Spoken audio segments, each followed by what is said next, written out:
Tá bom? Esquece não. Isso é muito bom. Assim, eu tenho uma grande decepção com cristãos. 2019 foi muito ruim para mim. Eu tomei prejuízos alarmantes financeiramente falando. A cada pessoa que você contrata que é crente é uma decepção profunda. Mas quando você vai para Jesus, Jesus fala, ou você reclama, ou você abandona seus irmãos, ou você trabalha para amadurecer o povo. E eu decidi trabalhar para amadurecer o povo. É vergonhoso a gente não ser parceiro um do outro. E quando é tipo, é irmão, você é pedreiro, aí vai fazer o serviço para o irmão. É irmão, mês que vem eu termino. Aí por isso que não prospera, as coisas estão amarradas. É até dizimista, é até ofertante, até ajuda o pobre. Mas esse tipo de coisa Deus está vendo no trono eterno e diz, não pode crescer, é criança. Criança não cresce, só compra balinha. Olha só, isso é muito sério. E eu sempre ensino isso quando eu falo de finanças. Tem travamentos na nossa vida que é Deus fechando a porta mesmo. Tipo, não pode crescer não. Porque se crescer, tomba. É aquilo que eu sempre falo. Árvore sem fruto tomba, árvore sem raiz tomba nos primeiros frutos. Então a gente tem que trabalhar, e se a gente é crente, e aí que a gente tem que elevar o nível mesmo, tá bom? Deus é bom. Então não chega lá na pizzaria pedindo bônus nem desconto. Tá bom? Chega lá e paga o que tem que pagar. Deus é bom. Vamos voltar para o texto. Quase nenhuma versão traduz como de fato é. Um simples detalhe que muda toda a perspectiva dos Salmos, que é o e. Não existe no texto hebraico original. O Senhor é meu pastor e nada me faltará. Não existe no texto original. No texto original é, o Senhor é meu pastor, de nada terei falta. Ou seja, não, esse de nada terei falta não é nem o entendimento do salmista a partir daquilo que Deus provê.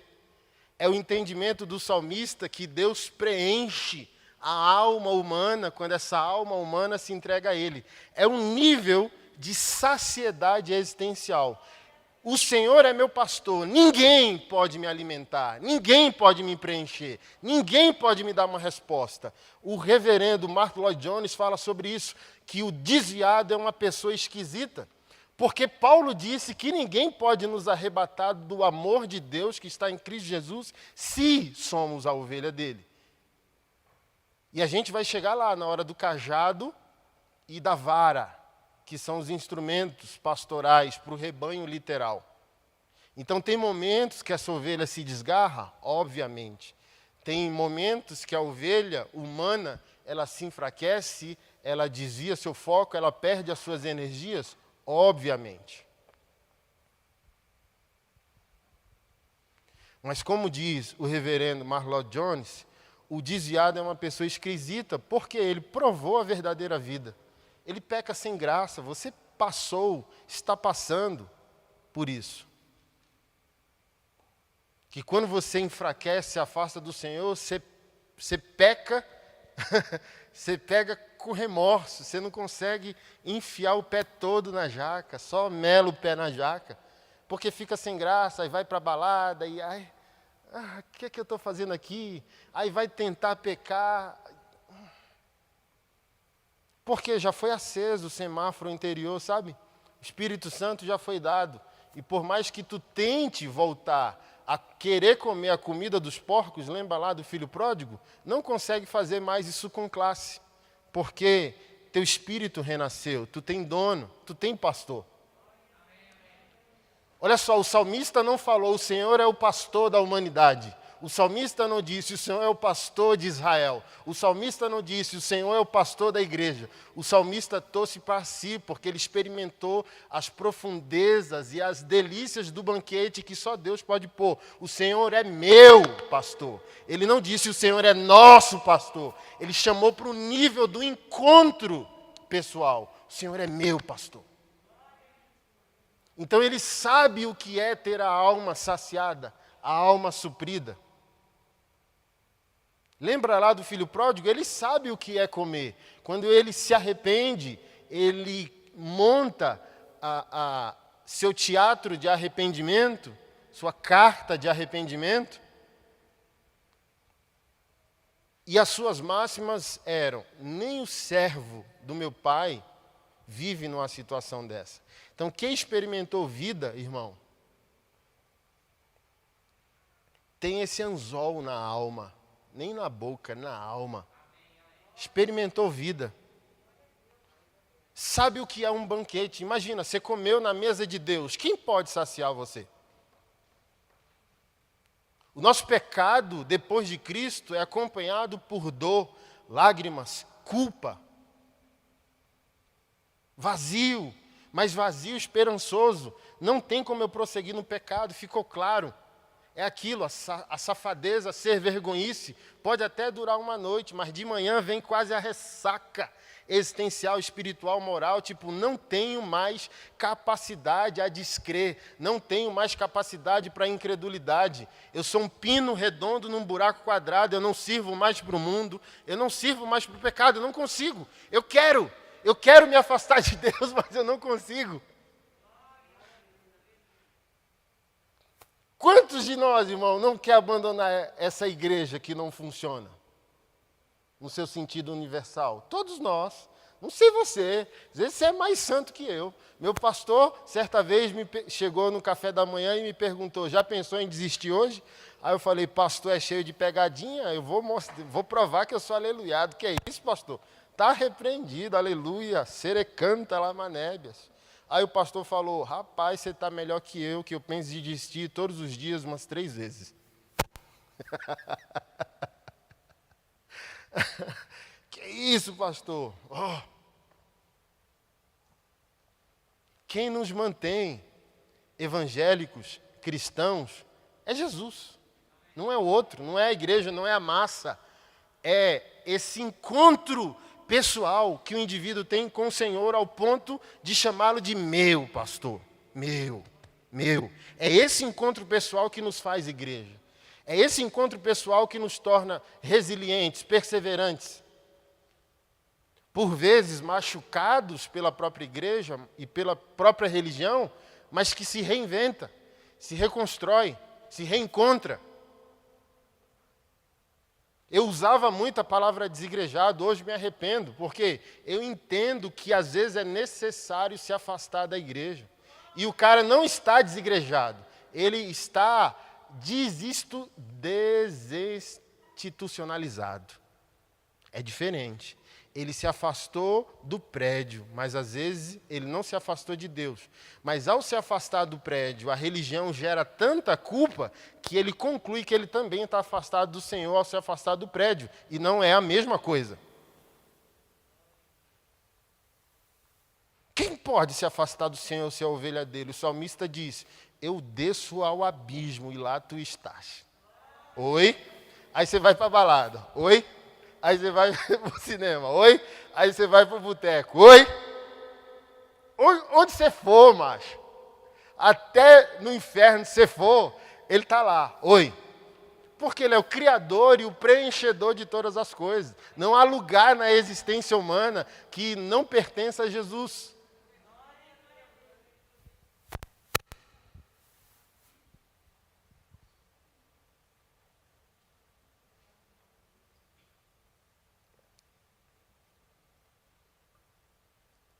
O Senhor é meu pastor, de nada terei falta. Entenda agora os salmos ao oposto do que você sempre entendeu. Deus provedor. O Senhor é meu pastor, nada me faltará. Vou pagar o boleto, vou pagar o cartão, vou pagar o carro, vou pagar a escola dos meninos. Não é nesse sentido. E com isso eu não estou dizendo que Deus não provê. Lembra lá Mateus 5, Mateus 6? Olha, não se preocupa não com amanhã. O amanhã traz seus próprios males. Quanto ao que vestir, ao que comer, minha responsabilidade. Então o Senhor provê, mas essa não é diretamente o entendimento dos salmos, pelo menos nos seus primeiros versículos. É justamente sobre o preenchimento da nossa existência quando temos esse encontro profundo com o Senhor. Ele é meu pastor, nada me falta. Agora eu pergunto para você, se o Senhor é seu pastor, você está pronto, porque está com a alma saciada, a responder imediatamente o convite que ele pode te fazer de maneira radical? Me dá a tua vida, então. Se nada te falta porque eu sou o teu pastor, me dá a tua vida. Me dá o teu trabalho, me dá o teu emprego, me dá o teu dinheiro, me dá a tua casa, me dá a tua vida, me dá a prioridade existencial de todas as tuas escolhas. Agora eu quero ver. Vou chegar ao ponto do vale da sombra da morte. Está todo mundo com medo de morrer de vírus, moço. Não é que isso é uma apologia à irresponsabilidade. Os protocolos, assim, está tudo confuso porque coronavírus virou candidato político. Aí a gente não sabe mais quem é honesto, quem é desonesto na abordagem. Assim, ele pulou carnaval, mas não celebra Natal. Ele votou, mas no encontro de família ele vai estar. Mas no carnaval ele não estava. Aí, mas está aí, um monte de crente com medo de morrer. Pastor, e se morrer? Que bom. Foi promovido a encontrar quem sua alma ama. Está com medo de quê?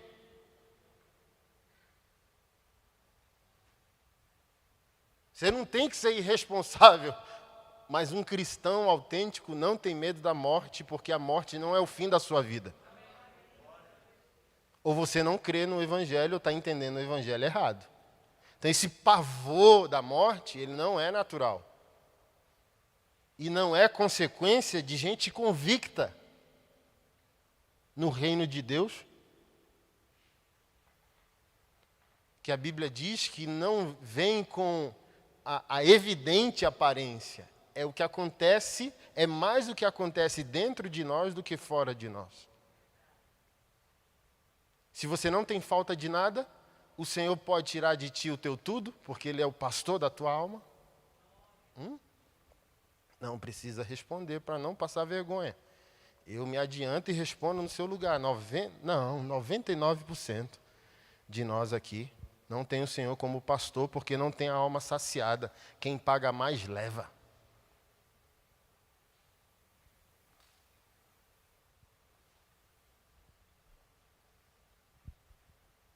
Se o Senhor é o teu pastor e de nada tu tem falta, está pronto ao prejuízo? Está pronto a ser a parte ofendida e seguir a vida? Está pronto a abrir mão do teu direito?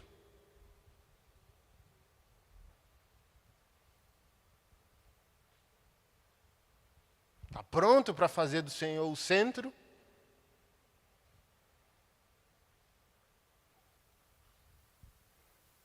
Porque é justamente isso. Não há nada nesse mundo que consiga satisfazer o que somente o pastor da minha alma é capaz de prover. Então tudo perde o sentido. Você fica um pouco daltônico, me perdoe os daltônicos pelo exemplo. A vida perde as cores e os sabores. Então, é como Paulo disse, encontrei o exemplo cabal para a ministração. Viver é Cristo, morrer é lucro. Só alguém com a alma saciada pode dizer isso. Estou nem aí. Assim, Pedro não tinha o Senhor como pastor. Mas ele, na sua graça, misericórdia, compaixão e doação, espera a sua timeline. Até que cheguemos ao pleno conhecimento, à estatura perfeita, à unidade da fé. Lembra lá Efésios capítulo 5? E o até que de alguns é metanoia imediata. Até que de alguns meses. Até que de alguns anos. E o Senhor nos espera.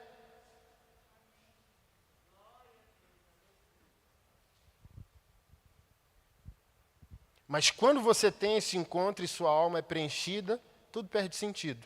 Então esse Pedro que negou porque o Senhor não era o pastor dele, foi o mesmo homem, não está na Bíblia, isso é a história da igreja que relata, quando vai ser morto, assim, ele negou porque não queria morrer. Ou seja, ele não tinha alma saciada, o Senhor não era pastor dele. Faltava. Então se o Senhor era pastor, não faltava. Ele negou porque estava vazio. E falava mais do que a boca. Eu vou matar. Eu vou morrer pelo Senhor. Calma, macho. vai me negar 3 vezes ainda hoje. Tem estrutura nem moral, nem espiritual para aguentar o tamanho do teu discurso. Espera acontecer por dentro, antes de querer dar show por fora. Para do show. Vamos trabalhar por dentro. No fim, naquela conversa lá na praia, lembra? Pão, peixe, vinho, tu me amas. Pastor Hernando Dias Lopes postou há uns 2 meses atrás justamente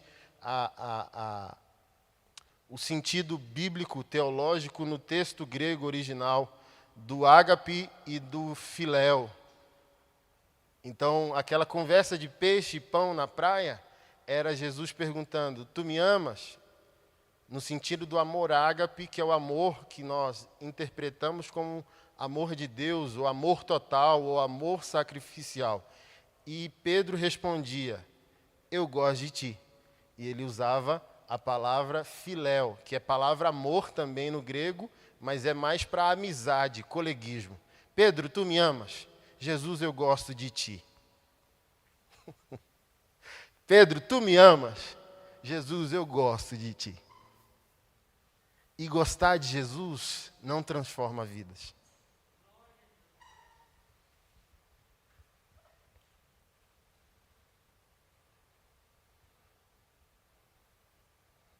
Então esse Pedro, a um dado momento, foi preenchido e aceitou o pastorado de Jesus. E na sua morte, ele só pediu para ser crucificado de cabeça para baixo, porque não era digno de morrer como o mestre dele morreu. Então, o que faz um homem se acovardar da morte e negar Jesus no início da sua caminhada e no fim da sua caminhada está tão convicto, tão apaziguado com a vida, com Deus, com o outro, com a violência da perseguição contra a igreja no primeiro século, que ele diz, tá bom, você aceita morrer? Não posso fazer nada, vou morrer. Mas eu posso fazer um último pedido? Pode. Já teve santos queimados, crucificados em X, crucificados de inúmeras maneiras. Eu só queria ser crucificado de cabeça para baixo para não remeter indignidade à crucificação do meu Senhor. Tudo bem para vocês? Tudo bem, né? Roma disse. O importante é matar você. Como vai ser, não importa. O importante é que você vai morrer. O que diferenciou o Pedro do início do Pedro do fim? A alma pastoreada. E a alma pastoreada é a alma saciada.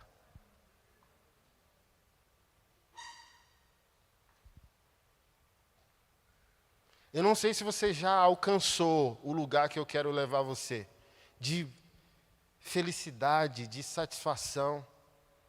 Eu vi mais uma vez, né, o Spotify mostrou para mim há uma semana quais as músicas que eu mais ouvi no ano. Eu fiquei com medo até de vir. Vai que foi rap, vai que foi rock and roll, né, que eu gosto muito. E graças a Deus não foi não. Rap foi o 5º lugar, rock and roll foi o 6º lugar. A música que eu mais toquei 3.600 vezes no ano. O ano tem quantos dias? 365. Eu ouvi a mesma música 10 vezes por dia. E que música é? Maranata.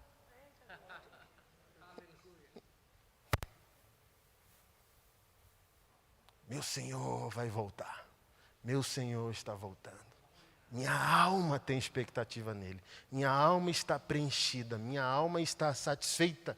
Minha alma está saciada e eu me disponho a abrir mão de tudo. Esse é o pastoreio de Jesus. Se você não estiver pronto para abrir mão de qualquer coisa, você não tem pastor.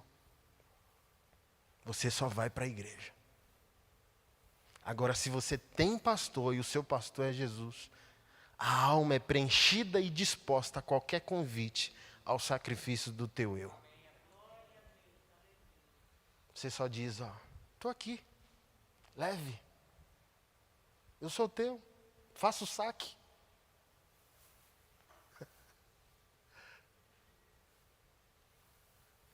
E eu vim uma vez ouvindo no carro, meu irmão, 3.600 vezes no ano e eu consegui ainda chegar na porta da igreja agora chorando com a mesma música. Porque não se trata de música, não se trata de arte nem de poesia, mas da alma pastoreada.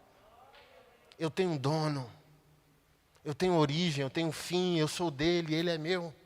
Somos um, como Jesus orou em João capítulo 17. O Senhor é meu pastor, minha alma está satisfeita.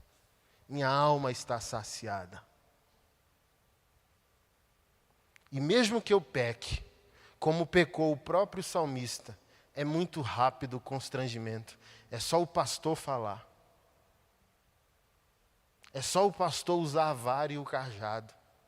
E a ovelha diz, né? Estou com saudade dos pastos, do meu pastor.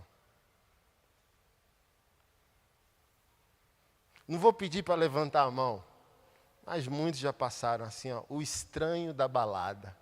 O que foi, cara?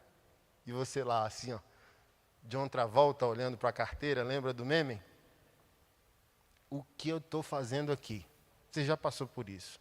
O que eu estou fazendo aqui? Sabe por quê? Eu estava conversando com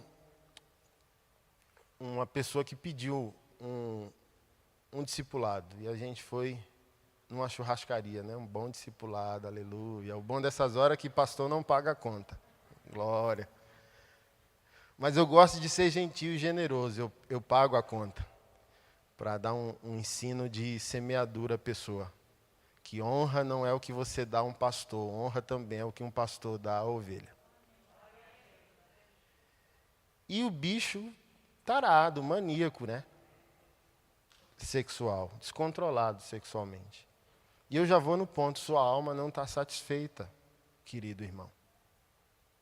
Fome de nada é porque você não está saciado em tudo. Quem come comida falsa é porque não está comendo comida verdadeira. Não se trata da mulher, se trata de Jesus, não satisfazendo tua alma, simples assim. Mesmo que o casamento enfrente suas intempéries e crises, você fica...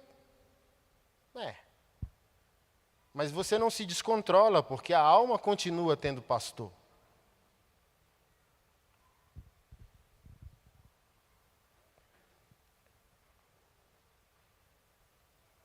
Não foi isso que Salomão disse em Provérbios, Isaías disse em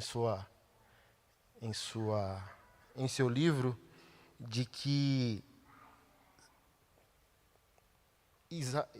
Isaías disse que ai daquele que faz do doce amargo e do amargo doce. E Salomão disse em Provérbios que a alma satisfeita pisa o favo de mel. Mas para quem está faminto, até o amargo é doce. O que ele disse em outras palavras? Quem está saciado, vamos comer uma pizza aqui. E tem um irmão que eu conheço que come 35 fatias de pizza. Vai ser satisfeito, sim ou não? Se ele chegar em casa e a mãe, ou a esposa, ou o marido, ter feito a melhor comida que essa pessoa gosta, ela vai conseguir comer? Vai? Se ela forçar a comer, o que vai acontecer? Vai vomitar. Então, quem está satisfeito, pisa o favo de mel. Minha comida preferida. Não estou cheio. Mas para quem está com fome, tem aquele, mas é quase de Deus, pastor. Quase de Deus não é de Deus, macho. Só diz quase de Deus quem está com fome. Aí quer santificar o negócio, entende? Fazer a gambiarra de Jeová, já viu? Não, eu tinti que é Deus. Não, mas o que está escrito? Não, mas eu tive um sonho. Mas o que está na Bíblia?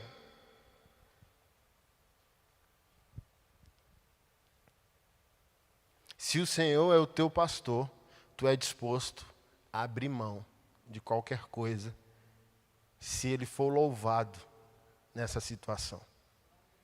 Assim, a situação está diante de você E você vai perceber até muitas vezes que você está com fome, que a situação faz sentido. A corrupção moral, a corrupção financeira, os desvios sexuais, as amizades que não glorificam a Deus, as escolhas que não glorificam a Deus, às vezes fazem sentido para nós no dia mau.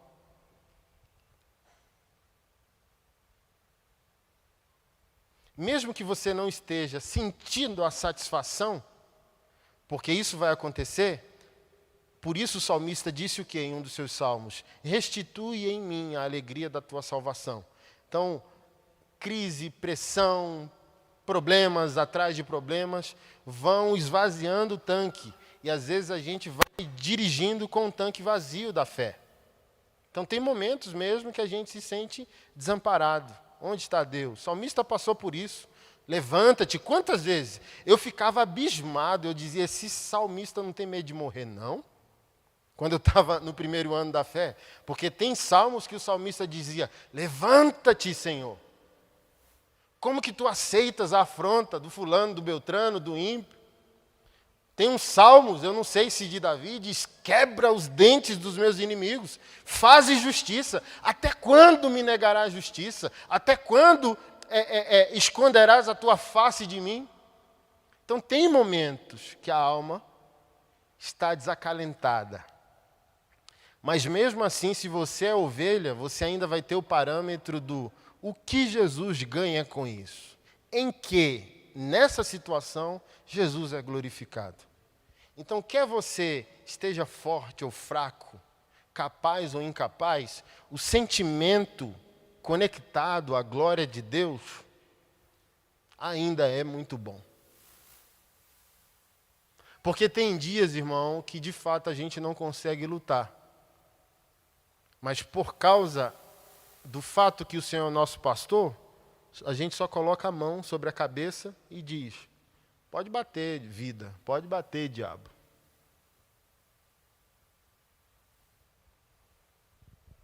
Porque é esse mesmo salmista que recobra a alma dele, né? Salmos 103, ele diz, porque está abatida a minha alma. 103 ou 105. Por que te perturbas dentro de mim? Eu ainda louvarei ao Senhor. Então olha só, irmão. O salmista no seu dia de crise, sem sentir a sua fé, sem sentir o seu Deus, faz um monólogo, puxa a cadeira, bota na frente e fala com ele mesmo. Fala com a sua alma, ei, não foge não. Ei, não perde o freio não. A gente já viu a mão do Senhor, foi Ele que perdoou os nossos pecados, está lá nos Salmos. Foi Ele que curou as nossas enfermidades. O Senhor é meu pastor, de nada terei falta. E concluo esse primeiro verso dizendo isso. Não é simplesmente o que Deus provê. É justamente aquilo que ninguém pode prover para você. O Senhor é meu pastor. É impossível que alguém me sacie. Se fosse a versão pós-moderna do Anderson, o Senhor é meu pastor. É impossível minha alma ser saciada por outro que não seja Ele. Isso em tudo. Às vezes a gente fica conversando, eu e Keila, consegue viver sem mim? Claro, eu não consigo viver sem Jesus. Aí ela olha e diz, ué. Te amo, aleluia, 4 filhos, estamos juntos. Eu não vivo sem Jesus. Irmão, eu só preciso de algumas coisas para viver. Jesus, solitude. Assim, 90% da minha existência, se eu puder ficar sozinho, eu agradeço muito. E 10% de comunhão só. Tem gente que gosta de 90% de comunhão e 10% de solidão. Eu gosto de 90% de solidão. É interessante, né? Porque até isso Deus trabalha. Aquilo que você não gosta, que é de gente, Deus te faz pastor. Pastor, tu não gosta de gente, não? Não. Ser humano é um bicho complicado. Aí assim ele fala, eu vou te pegar agora, tu não gosta de gente, vou te fazer pastor, porque vai ser obrigado a conviver com as pessoas. Mas o que eu estava falando? Aí teve gente que falou assim, o quê? Você não gosta de gente? Não, irmão, estou sendo franco com você. Gosto não, mas sou pastor. Eu não gosto de gente, mas amo gente. Essa é a diferença. Eu não preciso gostar de você. Eu não preciso estar apaixonado por você.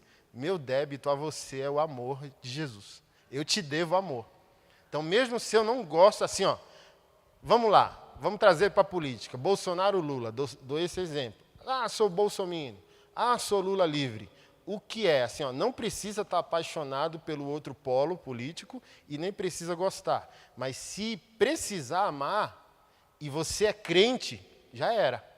Não tem filosofia que te aparte da obrigação de amar e não tem pauta política que te desobrigue a amar. É isso. Eu odeio o Bolsonaro, mas quando entra o evangelho, você deve amor a ele.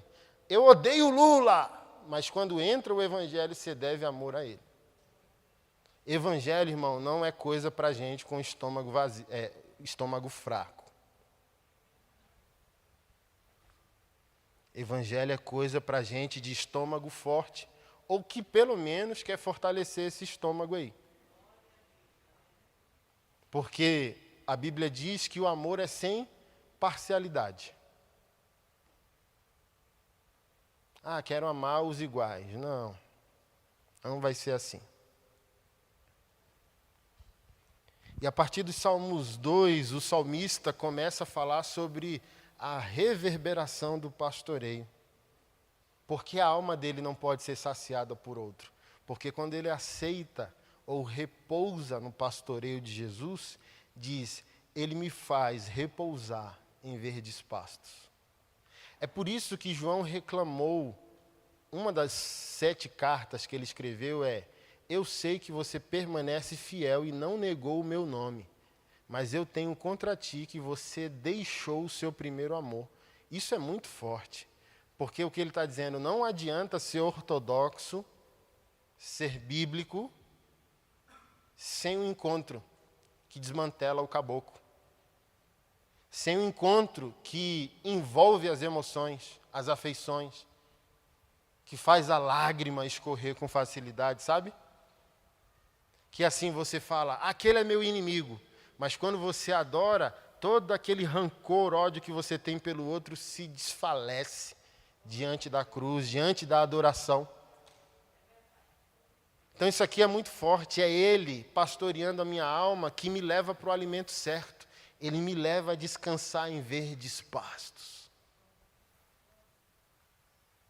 e a águas tranquilas. O salmo é de Davi. Davi entendeu o que é evangelho no quintal do pai dele, você sabe disso, né? Porque isso aqui não é assim, aleluia, vou fazer uma poesia bonita sobre Deus. Não, irmão. Por que que Davi, aos 13, 14, já foi encontrado como um homem de Deus e escolhido para ser rei de Israel?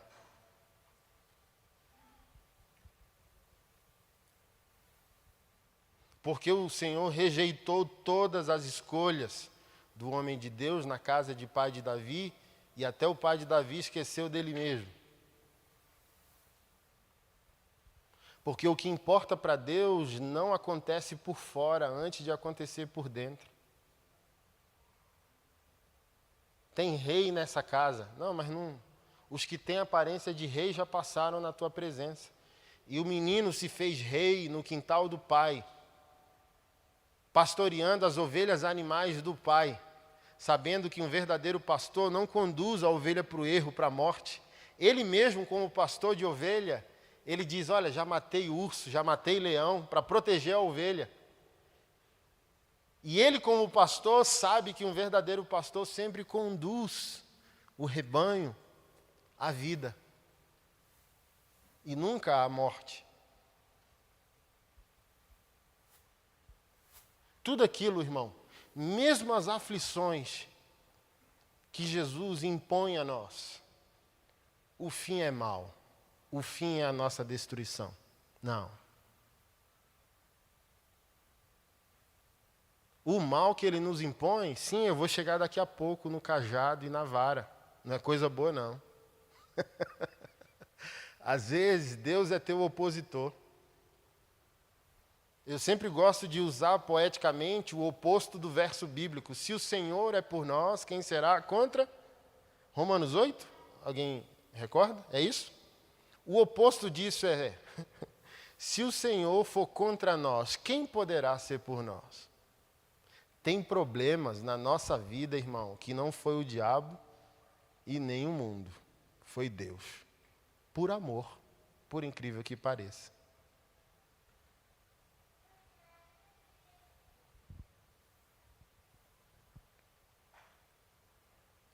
Mas a gente não está pronto para essa conversa. Deixa para um outro culto.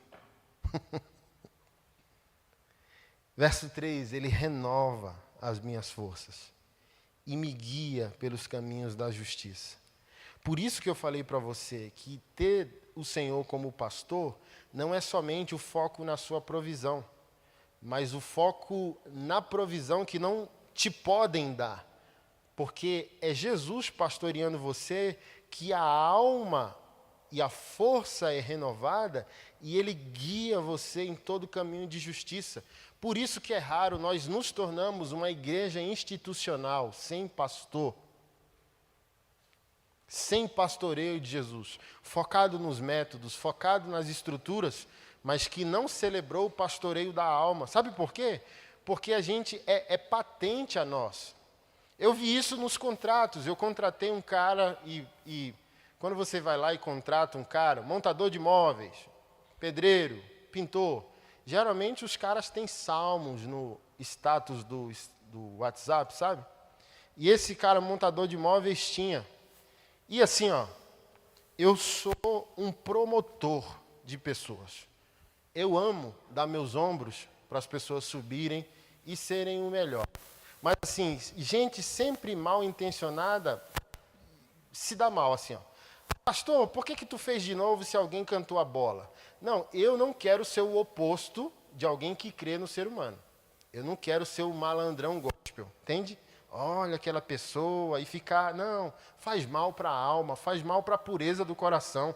Mateus capítulo 5, verso 9. Bem-aventurado os puros de coração, eles verão a Deus. Eu quero continuar vendo Deus.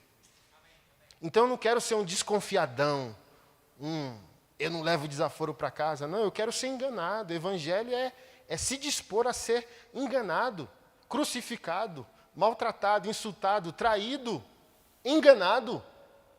Pastor, óbvio, o Senhor te chamou de ovelha, você quer animal mais dócil, ruim de visão igual a gota serena, não vê bem, ouve bem, não vê bem, não sente bem o olfato. Por isso que tem o ditado, lobo em pele de cordeiro, porque um lobo, ao matar uma ovelha que se desgarra do rebanho, come sua carne, preserva sua pele, entra debaixo da pele e tenta entrar no rebanho para entrar no aprisco. E se o pastor não for atento, a gente vai chegar lá no texto daqui a pouco, ele deixa o lobo entrar e quando acordar de manhã, o lobo já fez o desastre no rebanho dele. Então eu quero ser uma ovelha que ouve bem, não cheira muito bem, nem vê muito bem. Porque olha só, se a pessoa usar o teu amor para o mal e usar o teu amor para tomar vantagem sobre ti, o boleto dela só aumenta e o meu diminui. Eu quero ser traído pelo amor.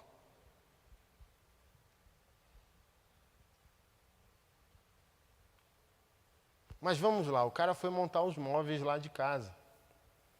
Sei lá, R$250. O painel precisa de bucha para drywall, que as buchas que eu trouxe é de parede. Aí não era para eu pagar, porque ele estava fornecendo a montagem e o que ele precisava para a montagem. Aí eu disse, vê lá quanto fica e eu vou te dar mais.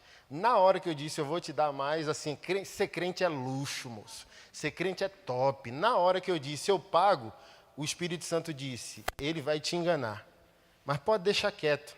Assim, por que eu estava tão feliz? O que eu faço com fornecedores, com pessoas que chegam na minha vida? Se tudo vai bem, só faço uma foto, postei, o cara ganha mais 5 contratos, 10 contratos. puxa um pastor que o nome, ele tem uma boa teologia, uma boa pregação, e o nome dele não tocou o Brasil, eu faço questão de fazer uma live, gravar um conteúdo junto, bum! O cara vai lá e aumenta a abrangência dele. Esse é meu prazer. É o prazer de um verdadeiro crente. Não, vou promover esse cara, né? Porque, sei lá, nesse tempo de pandemia, se ele está tendo negócio de montagem de imóveis, meu irmão, o cara chegou assim, ó, você vai na Leroy Merlin, tá lá um pacote de bucha, 6 buchas, 8 buchas de hidroeol, R$8, R$15, vamos lá, no máximo. O cara voltou dizendo que cada bucha, trouxe 6 buchas, cada bucha R$10. Assim, ó, peguei o dinheiro e dei. Assim, ó, com a dor não de dar. Porque o próprio dinheiro para pagar é dom de Deus. E assim, ó, o cara pega para maldição, pega para morrer. Assim, ó, R$60 que ele gastou 10, ele ganhou 50, ele não vai ter novos contratos, e eu falo isso diante da cruz. Deus não abre a madre, e vai ficar o perrengue na vida do cara. Porque ele está levando, irmão, R$50 sagrado, de homem sagrado, de coisa sagrada, de família sagrada, de família de Deus. Então, assim, ó, é como se Deus estivesse julgando, toma, o fruto do teu engano, é quase Judas comprando o terreno que ele se matou, toma.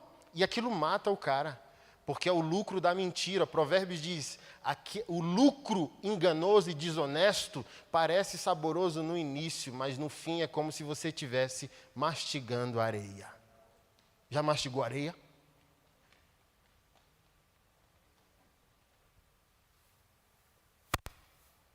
Aí você só dá o tapinha e diz. E às vezes a gente pergunta, por que aqui não está dando certo? Por isso. É mecânico? Ah.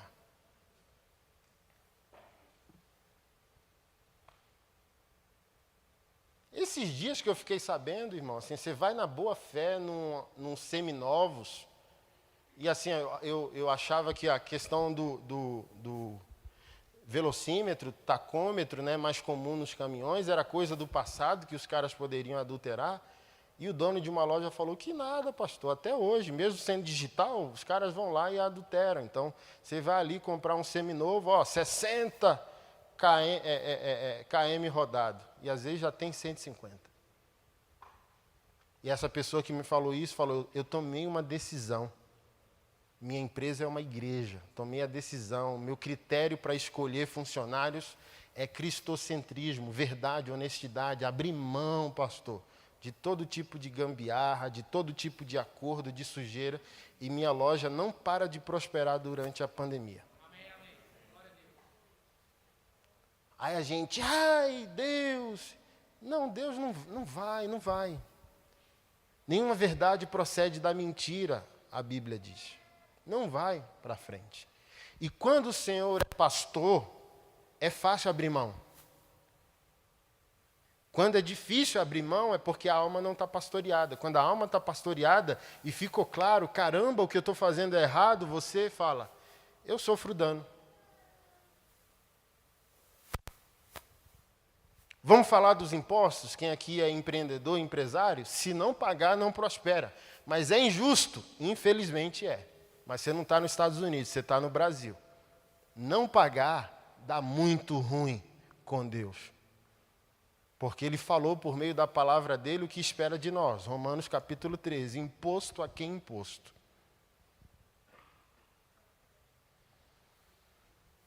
Gente, eu tenho pouca idade, vou fazer 40 anos aqui, agora dia 20 de janeiro. Eu já vi assim, ó, gente crente, dizimista, se dá muito mal, achando que dízimo é lavagem de dinheiro para convencimento de Deus. E não é.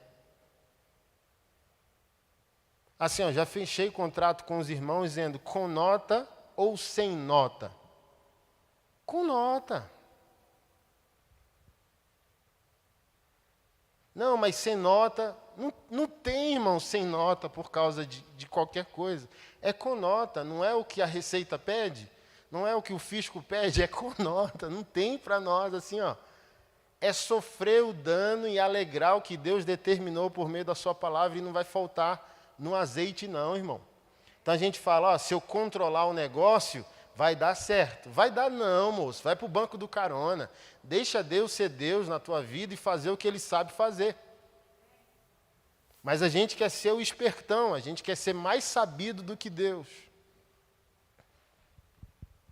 Ele guia os meus passos no caminho de justiça. Então não tem crente com a alma pastoreada em caminho de injustiça. Crente que é pastoreado por Jesus caminha em caminho de justiça. E podemos entender isso também como um caminho de verdade, de inteireza, de integridade. Assim, Ele honra o seu nome. Mesmo quando eu andar pelo escuro vale da morte, não terei medo, porque Tu estás ao meu lado. Então, é consciência, como eu falei há alguns meses atrás, consciência de presença. Por que a nossa vida, por vezes, está dando errado? Porque a gente não tem consciência de quem nos habita, de quem nos envia. Então, a situação pode ser a mais complexa que for, você está acompanhado e bem acompanhado. Mesmo que eu caminhe pelo vale da sombra da morte, não terei medo. Não terei medo porque você é bom, não terei medo porque você é capaz, não terei medo porque estou acompanhado com o meu pastor. Tu estás comigo.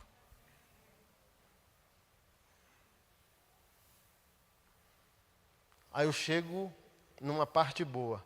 A tua vara e o teu cajado me consolam.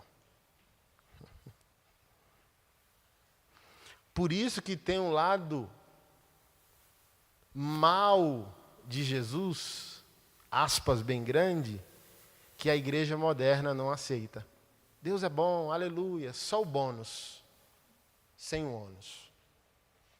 E qual é o ônus? Você ainda é vitimado pela natureza de Adão. Por mais que você queira ser bom, você não vai conseguir ser na totalidade. Por mais que você queira ser santo, você não vai conseguir ser santo na totalidade. Esse é o teu calcanhar de Aquiles, o já e o ainda não. Para Deus você é santo, para a vida você ainda não é. Na teologia a gente vai estudar, né? Adoção, justificação, santificação. Então você foi adotado como filho, Paulo diz isso aos Gálatas e aos Efésios. Recebemos o espírito de adoção, que é o espírito do Filho de Deus que clama Abba Pai. Nós fomos justificados por imputação. Um erro gravíssimo que pregadores modernos estão cometendo, e às vezes bem intencionados, jovens pastores, e tomarem que aprendam para não serem refém de um espírito contrário ao próprio Evangelho. Certa vez perguntaram para o Vitor Azevedo, que é um jovem pastor aí bem influente, somos iguais a Deus? E ele pegou 2 leões, um leão adulto e um leão pequeno. Quem é menos leão?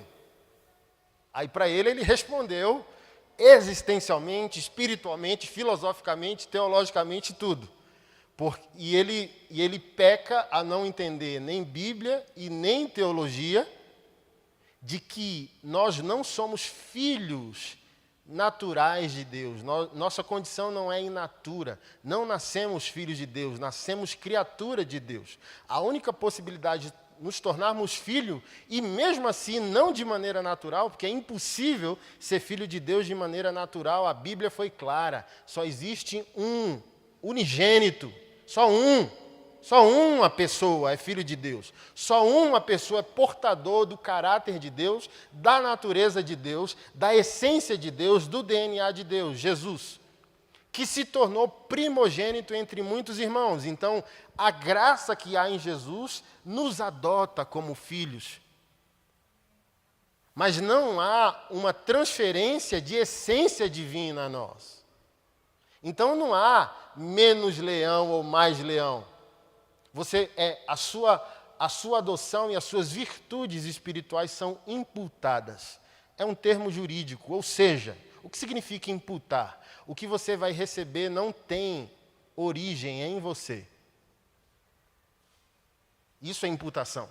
Então, eu posso, Anderson, ser santo? Sim, mas a natureza dessa santidade não procede de mim mesmo. É aqui que a gente colheu uma igreja fajuta, que até cantou, somos bons, somos santos, Deus é bom, aleluia, e pá, e não vai, porque a fonte não é você. Aí começou os divórcios, a briga dos casais, violência doméstica, e pá, e vai para cá, e pastor, a bagunça se generalizou, porque o povo entendeu que a fonte era eles mesmos. Não, por isso que o salmista diz, o Senhor é meu pastor.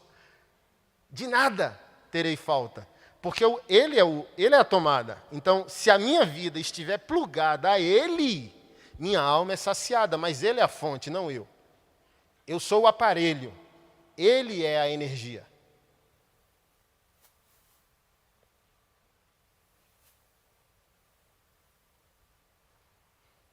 Eu não terei medo, porque Tu estás ao meu lado.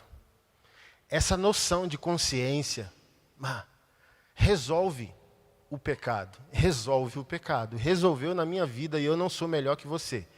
Como o pecado se resolveu na minha vida e se resolve na minha vida toda vez que ele se apresenta? Eu não estou mais sozinho. Por mais que a esposa não esteja do lado, por mais que eu esteja num hotel, em qualquer lugar que ninguém me viu, que ninguém me conhece, eu não estou mais sozinho. Eu estou acompanhado e habitado por Deus. Por isso que eu falo, peguei Covid. E falam que pega de novo. Quem entra em mutação, tomara que eu não pegue de novo. Que é o trem chato do Satanás, irmão. Não sei se você pegou, onde foi teu local de dor. Meu local de dor foi aqui, ó, na coluna. Parecia que ia torar o caboclo no meio, como diz o Nordeste. Mas teve dias assim, ó, é uma doença que tira a esperança. Não sei se você pegou, que você amanhece assim, desesperançado. Você fala, rapaz, posso ir. E teve dias que eu falei assim, ô Senhor, assim, você olha para os meninos, você fala, deixa eu ver se eu tenho seguro de vida. Eu descobri que eu tenho um. Aleluia. E já vou falando aí para os pastores vagabundos que querem minha cabeça. Faça bem feito, assim, ó, R$500 mil o seguro de vida que eu deixo para as crianças. Não resolve a vida, mas pelo menos é R$500 mil, né? Mas, irmão, a clareza e a frieza diante do vírus, porque eu sou eterno. Então, louvado seja o Senhor. Se Ele deu, se Ele tirou, o nome dEle em mim sempre será louvado. Quer me levar, Senhor? Estou pronto. Sou teu. A alma está satisfeita. Eu sei que ninguém rivalizou contra ti no meu coração, na minha existência. Não há outros altares, não há outros ídolos, não há rivais a ti dentro de mim. Tu és único, controlador e Senhor da minha vida. Me leve. Vai ser muito ruim deixar esses meninos, mas nada é comparável a te ver. Me leve logo. Estou acompanhado, moço, diante da morte. Quando eu peito os abusadores, aí perguntam, um irmão, não sei se ele está aqui, o bichinho veio depois de um culto, chorando, emocionado, você transformou minha vida, macho. Por favor, não fica postando onde você vai, não. Aquela falou, tu vai lá na cidade e fala, estou indo na cidade enfrentar um pastor abusador. Por que tu não posta quando está voltando, miséria? Assim, ó, eu fui na cidade tal. Não, mas o cabra diz, eu estou indo para a cidade tal. Irmão, morrer ninguém quer. Eu quero ficar, não porque eu tenho medo da morte. Se eu ficar, eu guardo os meus filhos, eu guardo você, eu guardo a sã doutrina, eu faço obras, eu começo projeto. Não quero, eu vim no carro já criando outro projeto.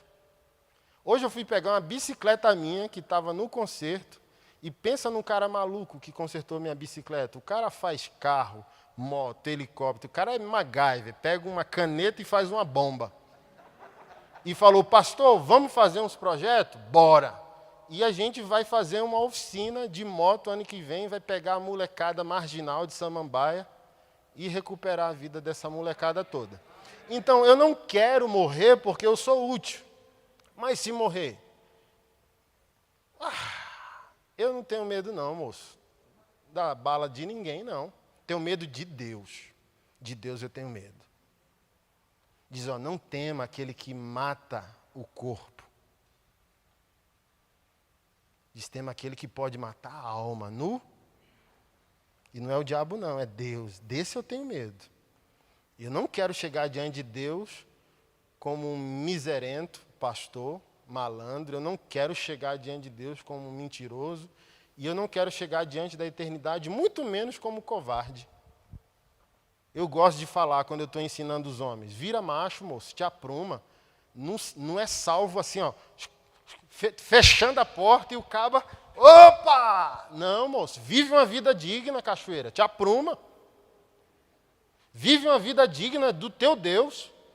Os caras ficam flertando com o diabo, com o pecado, com o inferno, para jogar na loteria a própria salvação deles. Não, ser salvo a partir de agora. Viva uma vida útil, viva uma vida frutífera. E não envergonhe os anjos assim, ó. Eu quero chegar na eternidade, irmão, os anjos lá adorando o nosso Deus. E eu não vou forçar a barra, não quero ser melhor que ninguém, mas não há para mim coisa mais linda do que o relato de Lucas em Atos dos Apóstolos, dizendo que quando Estevão estava morrendo, apedrejado, ele via o céu aberto e o Filho do Homem em pé à direita de Deus. Por que eu choro? Porque o escritor de Hebreus, que a gente briga em descobrir, que alguns teólogos afirmam ser Paulo também, diz que Jesus se assentou à destra da majestade.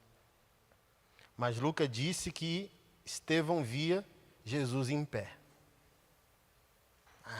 Tu sabe por quê, né? Aí eu viajo. Porque a gente não sabe, mas dá para romantizar. Eu acho que o que fez Jesus dar um pinote do trono dele, me permita colocar nesses termos, foi a oração de Estevão, que foi semelhante à oração de Jesus na cruz. Senhor, perdoa-lhes, eles não sabem o que fazem, orou Jesus. Estevão orou quase a mesma coisa. Senhor, não impute a esses homens, ou não condene esses homens pela minha morte. Aí Jesus falou, eita, valeu a pena ser o primogênito? Valeu a pena adotar alguns? Ó, o camarada, moço. O camarada pegou a faísca nele, virou radical por osmose, virou cristocêntrico por osmose. Eu não quero chegar lá assim, e romance meu é óbvio que não vai ser assim. Poesia minha a fim de chacoalhar você. Não chega lá, irmão. Pela graça de Deus, aleluia, todos chegaremos pela graça, mas anjo de cabeça baixa dizendo, Zé Ruela, hein? Salvo pelo gongo. Não, eu quero chegar lá igual festa de judeu, gente. Ó. Quero chegar lá, assim, ó. Esse cabra, moço, viveu uma vida digna, viveu uma vida perigosa. O Satanás odeia ele. É por isso que eu digo, irmão, se a vida está bem, e um bem que não glorifica a Deus, você virou amigo do diabo e nem percebeu. Porque o diabo odeia os adoradores. O diabo odeia aqueles que são amados por Deus e amam a Deus de todo o seu coração. Mas deixa eu voltar. A tua vara e o teu cajado me consolam e a gente volta à história do lobo. As ovelhas teimosas, de dura cerviz, às vezes se isola do rebanho. E às vezes é capturada por um animal selvagem, um lobo, que a mata, a come, entra na sua pele, entra no rebanho. E como eu disse, ovelha, cordeiro, ouve bem. Por isso que em João capítulo 10 o Senhor faz essa analogia. Sou bom pastor, dou a vida pelas ovelhas, as minhas ovelhas ouvem minha voz e me seguem. Então, qual é a voz de Jesus? A palavra dele, a Bíblia, as Sagradas Escrituras. Então, ovelha de Jesus não rivaliza contra a voz de Jesus. E a voz de Jesus é a sua palavra. Sempre uma ovelha de Deus considera a Bíblia solo sagrado. Então, por que eu sou radical com essa galera toda pós-moderna aí? Porque ovelha tem boa audição. E se estão ofendendo a Bíblia, ao não considerá-la a palavra de Deus, eles estão ouvindo espíritos enganadores, porque a ovelha ouve a voz do Senhor, e o Senhor falou por meio da sua palavra apenas. Então não tem essa de revelação fresca, última revelação, eu estou te mentindo, Deus falou comigo. Porque se eu abraçar o conceito de novas revelações e revelações frescas, eu tenho que crer na Ellen G. White, eu tenho que crer no Alcorão, eu tenho que crer nos Mormons, porque está todo mundo dizendo que Deus deu uma revelação fresca. Está todo mundo dizendo que Deus deu uma revelação. E eu fico aqui prisioneiro de capa a capa, crendo até na capa. Porque eu não vou brincar com a mensagem que transformou a minha vida.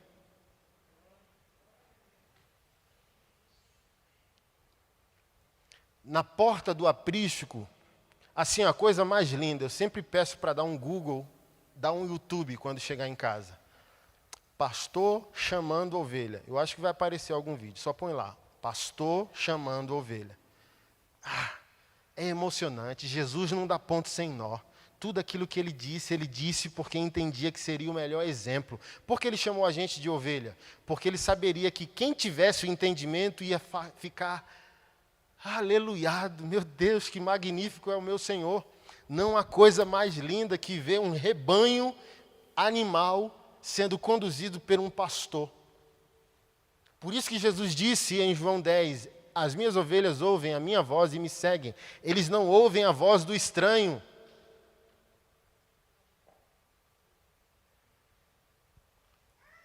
Tem vídeos que você pode ver no YouTube de qualquer pessoa tentando comandar um rebanho de ovelha da mesma maneira que o pastor comanda. Um exemplo, às vezes aquele pastor tem um e as ovelhas já se agrupam para seguir o segundo comando. Tchê, tchê, e elas começam a andar. Tchê, direita. Esquerda. E é lindo de ver. O pastor vai na frente com a sua vara e seu cajado e o rebanho vai dançando a música comandada pela voz do pastor. Se outra pessoa, eu e você, fizer os mesmos comandos com aquele rebanho, eles, do jeito que estão parados, continuam, porque não é o comando, é a voz do pastor.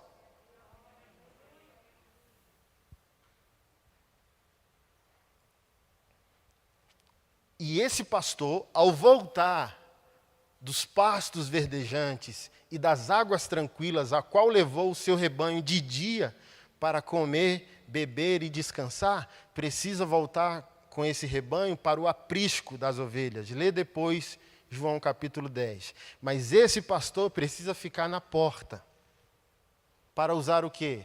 A vara. Gerar dor e sofrimento na ovelha para averiguar se ela é uma verdadeira ovelha. O cajado, a vara, é um instrumento reto. Depois dá um Google. A vara é um pedaço de pau reto. O cajado é um pedaço de pau curvo. Então, o cajado serve para o pastor trazer a ovelha desgarrada, a bicha teimosa. Aí está aqui 50 ovelhas, indo para o lugar que o pastor mandou. Mas tem uma que pula, vai falar, não, vou fazer meu caminho paralelo. Aí o pastor vai lá com o cajado, bota no pescoço da danada e puxa. Ou quando ela se acidenta, cai num buraco, ou cai num abismo, o pastor vai lá com seu instrumento curvo de trabalho, pega no pescoço da ovelha e traz ela de volta. A vara é diferente do cajado. Cajado é instrumento de consolo, instrumento de resgate, instrumento de inclusão, instrumento de devolução, de pertencimento, de honra. Vara não. Vara é para ferir, de alguma maneira, a ovelha, mas ao ser ferida, sua natureza é revelada. Ele fica na porta. Aí vem, ó. Aí fica a fila das bichonas. Vê lá, é lindo, é lindo. Não tem como não chorar, porque você já lembra das escrituras, dizendo, meu Deus, você lembra de Davi, de Jesus, de João 10, você fala, que coisa espetacular. E o pastor fica na porta, uma por uma vai entrando, e ele pega a vara e mete na cabeça da danada. Pei! Na cabeça dela. Bé. Pei! Bé. Pei! Bé. Lembra do lobo que comeu a ovelha e está no meio do rebanho? Dizendo, eu vou entrar, elas ouvem bem ele, mas não está vendo bem a mim e nem sentindo o meu cheiro de lobo no meio dela. E o pastor está lá, sabendo, se eu não ferir minhas ovelhas e averiguar a natureza delas, eu posso perder o meu rebanho. Pei, pei, bé, bé. Quando um lobo leva uma cajadada, ele não nega a sua natureza. Aleluia, eu te amo. Repreenda. Confronte. Diga não.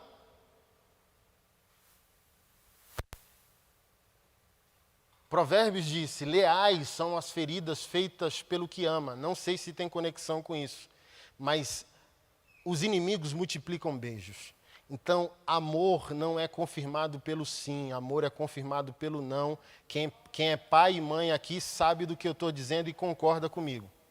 Hoje eu fui almoçar com a minha mãe e toda vez ela chora quando fala isso porque acha que eu brinco, né? Às vezes fico zoando ela. Apanhei muito, moço. Apanhei muito, não foi pouco não. E às vezes aquela me ajuda, a minha mãe nordestina, e, sei lá, as mães nordestinas do passado são meio melodramáticas, né? E a gente aproveita para se esticar o melodrama, assim. Aí eu falo, vai lá, Keila. Aí, às vezes, eu estou lá de bobeira e a Keila fala, nossa, sogra, ontem o Anderson ficou gritando, pesadelos e tal. Não, mãe, gritando. E eu fui lá, o que, meu amor, o que está acontecendo? Não, mãe, não enfia o garfo em mim, porque... Sei lá, eu era guri, 7, 8 anos, infernizando ela no fogão.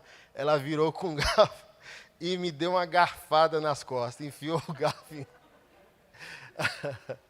Mas ela sempre brinca, bati porque mereceu e bati pouco, porque se tivesse batido muito, nem tatuagem tinha. Aí eu falei, errado não está.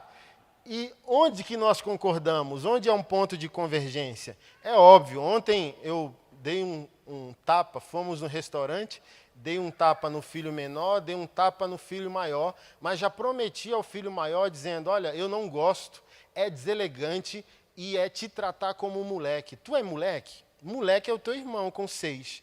Tu não pode ser moleque com 13. Eu não quero ter que ficar te dando dura e muito menos te bater fisicamente. No teu irmão de 6 anos, que a gente pega a varinha lá e vai. Com 13 não. Mas todos aqui vão concordar. Quem está na minha casa de idade, de 40 anos, e não é essa geração milênios, leite com pera, que não, palavras machucam, que não pode... Ai, falou grosso, vou sair dessa igreja. Ai, falou grosso, estou de mal. Ai, falou grosso, vou sair para outro emprego. Antigamente, apanhamos e apanhamos muito. E se a gente for honesto, a gente vai concluir que foi isso que nos salvou da nossa maldade, sim ou não? Porque a gente pega Provérbios e essa geração que diz que a Bíblia não é bem assim, porque depende. Aí está escrito lá, a estutícia está ligada ao coração da criança e a vara afastará isso dela. Aí vem os sabidões dizendo, não, mas tem que ver, vara não é vara. Aí eu falo bem assim, que trabalhoso, moço. Eu tenho que abrir a Bíblia, a palavra de Deus, e ao ler o que está escrito, tenho que supor que Deus não está dizendo o que quer dizer. Aí eu pergunto para essa pessoa que quer relativizar a palavra, se Deus não disse o que quer dizer, por que não disse o que queria dizer? Facilitaria, né? Aí eu vou ler assim, maridos, amem vossas mulheres. Aí eu posso usar isso também? Porque se a vara de bater na criança não é vara, amor para eu amar a esposa não é amor. Submissão para a mulher ou marido não é submissão. Vamos relativizar tudo, aí. Não, tem que ver, submissão não é assim não, é só um bom dia. Não, amar a mulher, não é amor não, é dar um... Não, irmão, é o que está escrito. É tão forte os provérbios de Salomão sobre a disciplina da criança que tem um mais forte que esse que diz, uma surra não matará o teu filho, mas livrará a alma dele do inferno. Então, qual foi... É por isso que eu não gosto de bater nos meus filhos. Mas se precisar bater, eu vou bater. Mas eu não quero bater. Porque assim, ó, o bater é a última ferramenta para quem desprezou a primeira, que é a conversa, que é o diálogo. Então, bate muito quem influencia pouco. Então, se você tem influência, se você consegue conduzir o seu filho, por exemplo, você não precisa bater nele. Porque a influência fala mais que a disciplina. Mas se o menino é aleluiado mesmo, espritado, carnal, tem que puxar a vara para o caboclo. Porque se não bater nele menino, a polícia bate nele grande e humilha você. E está lá em Provérbios também, a criança entregue a si mesma é a vergonha da sua mãe. O que é que eu queria perguntar, abrindo esse parêntese? A minha mãe fala assim, ó, só, I'm sorry, mas eu faria tudo de novo. E era o quê? Mangueira cortada, pedaço da mangueira do jardim e cabo de vassoura. Era as ferramentas preferidas dela. Não tenho marido, você não tem pai, se eu não arrochar você, a vida vai arrochar.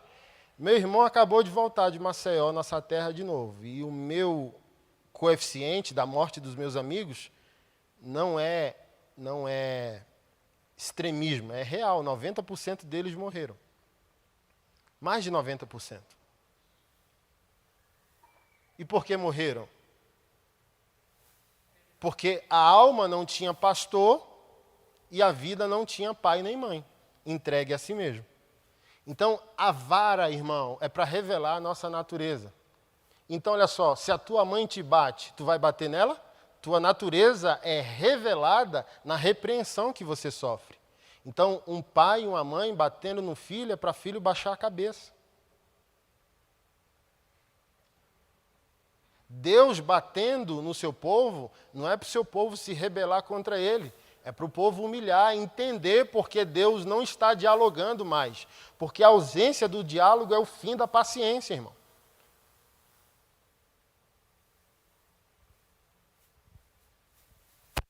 A tua vara e o teu cajado me consolam, trazem clareza de pertencimento. Eu sou dele.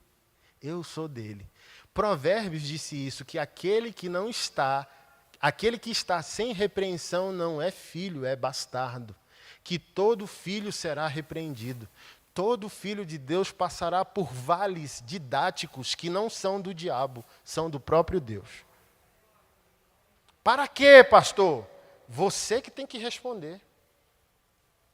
Ou tem momentos que nem você vai conseguir. E louvado seja o nome do Senhor, que o pau tore, como diz o meu Nordeste. Eu quero chegar no final e no final eu vou ver o DVD gospel. No final eu vou entender os caminhos de Deus. Irmão, Deus decidiu usar Jó como testemunho histórico de adoração, resistência e redenção. Porque vai se ver com Deus. Eu falo assim, eu preciso escrever um livro sobre Jó, macho.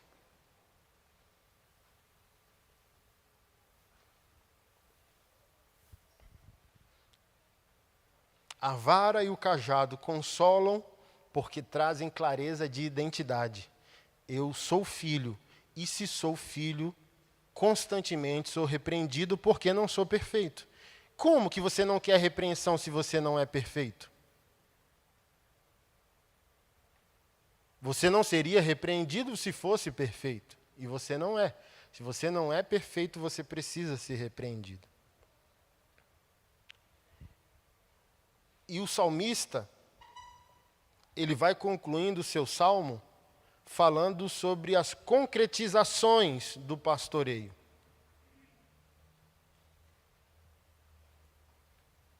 Verso 5, preparas, ele prepara um banquete para mim na presença dos meus inimigos. Unge minha cabeça com óleo e o meu cálice transborda. Vinho e óleo sinalizam, biblicamente, também alegria, mudança de estação, celebração, festa. Então, o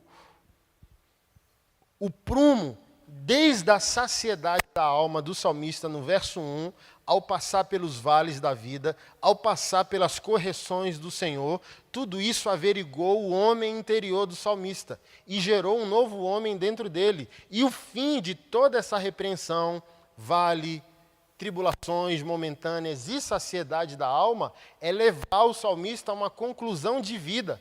A vida se conclui quando essa vida tem pastor. Um banquete será posto de mim diante dos meus inimigos. E eu sempre ensino isso. Não pense que os inimigos são só pessoas, seres humanos. E é melhor que não seja. Que você não tenha essa lista de desafetos. Eu quero que Deus, assim, aqueles adesivos que tiver no carro, tire, que Deus te dê em dobro o que me desejas. Não, irmão. Isso é nova era pura. Deus não é office boy de ninguém. Não é assim que a vida funciona. Deus faz o que quer. Então, assim, olha só, que Deus te dê. Aí Deus fala, oxi, sou teu contratado agora? Não. E todo esse processo de pastoreio de Jesus monta diante de nós um testemunho de vida que contradiz quem éramos no passado. A mesa diante dos inimigos não é uma mesa diante de pessoas. É uma mesa diante de problemas. Eu era uma pessoa imoral, agora a imoralidade está sob controle. Eu era uma pessoa adúltera, agora eu tenho um ministério de casais. Eu era uma pessoa mentirosa, agora eu sou um pregador do Evangelho. Então, tudo aquilo que te foi um problema, Deus te deu uma solução, uma unção, uma compaixão e uma autoridade, para que você ajude os irmãos a serem libertos naquilo que você era prisioneiro um dia. Então, o pastoreio de Jesus quer levar você a esse lugar de transformação e, no fim, de unção que despedaça o jugo na vida do irmão, na vida do outro, na vida do próximo. Ao ser livre, você se torna a extensão do libertador que Jesus é na vida do outro. Mas a gente fica assim, no hino da vitória, esperando. Você vai ver. Não, seus inimigos não são pessoas. Crente não tem inimigos. E quando os tem, é porque o outro assim o quer, e não você. Porque o escritor de Hebreus disse, no que depender de vós, tende paz com todos. Então, quando não teremos paz com todos? Quando fugir ao nosso controle, mas a gente já fez tudo. É o outro que quer resistir. É o outro que quer criar o problema. Mas eu estou disposto.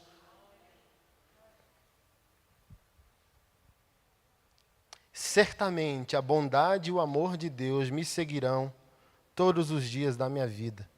E viverei na casa do Senhor para sempre. A perspectiva da eternidade